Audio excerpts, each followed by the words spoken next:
છેલ્લા ઘણા સમયથી આમ તો કોંગ્રેસ એ ગુજરાતની અંદર જન આક્રોશ યાત્રા વડે ગામડાઓમાં લોકો સુધી પહોંચી રહી છે, લોકોની સમસ્યાઓ જાણી રહી છે।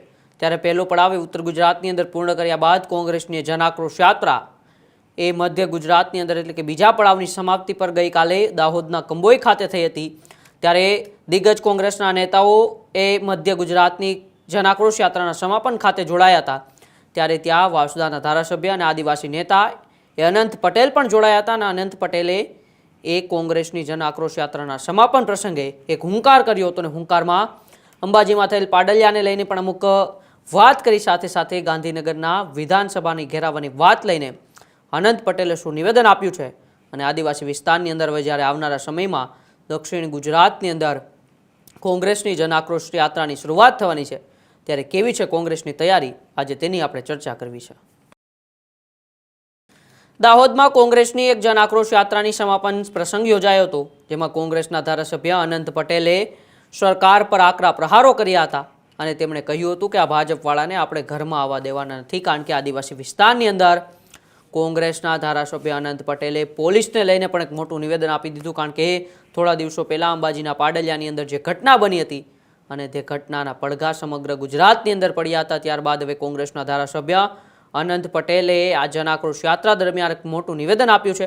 આવો પહેલાં એ નિવેદન સાંભળીએ, જેમાં અનંત પટેલ એ સરકારને ઘેરતા શું પ્રશ્ન કરે છે, ગાંધીનગર જવાની શું વાત કરે છે અને પાડલિયાને લઈને શું આદિવાસીઓને નિવેદન આપે છે। પહેલા આપણે અનંત પટેલને સાંભળીએ। આપણા વિસ્તારમાં નળ સે જલ આપવાની વાત કરે છે, પરંતુ પાણીની ચકલી મૂકે છે, પાણી આપવાની વાત નથી કરતા। નર્મદા યોજના આપણા વિસ્તારમાં છે, ડેમ બનાવ્યો છે, પણ આપણે તો પાણી મળે છે કે નથી મળતું? અરે મળે છે કે નહીં મળે? અરે આ પાણી આપણા વિસ્તારમાં લાવવું હોય તો કોંગ્રેસની સરકારમાં એક યોજના બની હતી, પ્રભાબેનના સમયમાં એક યોજના બની હતી, 1200 કરોડની યોજના। ચોર લોકો પી ગયા એવું લાગે છે મને, જેવી રીતે આ લોકના મંત્રી નરેગામાં પૈસા ખાઈ ગયા એવી રીતે। પણ અત્યારે પરિવર્તનનો શંખનાદ વગાડવાનો છે, આપણે સૌએ સાથે થઈને કોંગ્રેસનો હાથ મજબૂત કરવાનો છે, આપણે લડાઈ લડવાની છે અને લડાઈ લડીને જીતવાનું પણ છે। આ પોલીસ વાળા અહીંયા ઊભા છે, એમને ખબર પડી ગઈ છે દાંતાના પાટલિયામાં જઈને શું વાત થઈ। પાડલિયામાં પોલીસ વાળાને માર માર્યો, અમે કઈ તીર કામઠા લઈને એમ જ બેઠા નથી, અમે પોલીસ જાય તો સાંભળી લઈ, અમે તીર કામઠા એમ જ લઈને બેઠા નથી, અમને ચલાવતા બી આવડે છે, માથા ફોડતા બી આવડે છે અને દંડા મારતા બી આવડે છે। અને જરૂર પડે આ ભાજપ વાળાને આપણા ઘરમાં આવવા દેવાના નથી।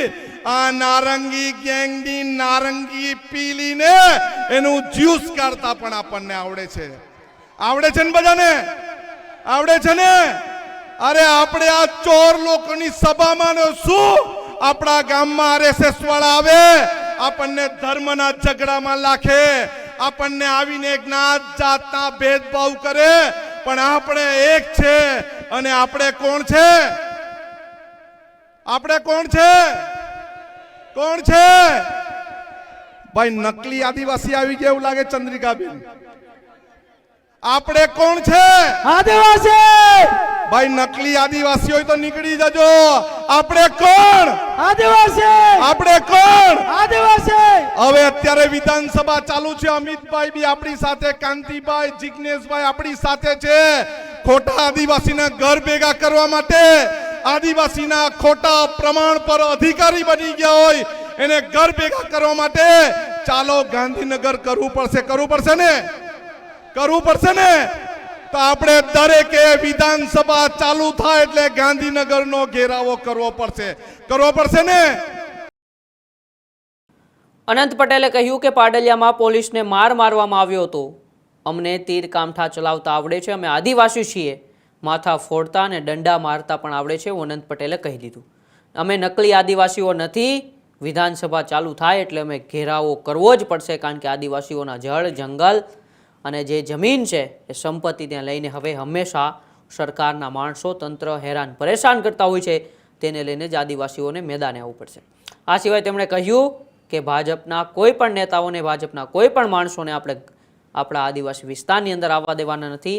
RSSને લઈને પણ એમણે નિવેદન આપ્યું કે RSSના કોઈ પણ માણસોને આપણે આદિવાસી વિસ્તારની અંદર આવવા દેવાના નથી. અનંત પટેલે ફરી એક વખતે હુંકાર કર્યો છે. જન આક્રોશ યાત્રા જ્યારે દાહોદની અંદર સમાપન થઈ હતી, આવનારા સમયની અંદર જ્યારે ત્રીજો પડાવે જન આક્રોશ યાત્રાનો દક્ષિણ ગુજરાત તરફ જવાનો છે અને એ પહેલાં જ્યારે દિગ્ગજ આદિવાસી નેતા પૂર્વ ધારાસભ્ય મહેશ વસાવા પણ કોંગ્રેસમાં જોડાય છે, તેથી હવે કોંગ્રેસ વધુ મજબૂત બની છે.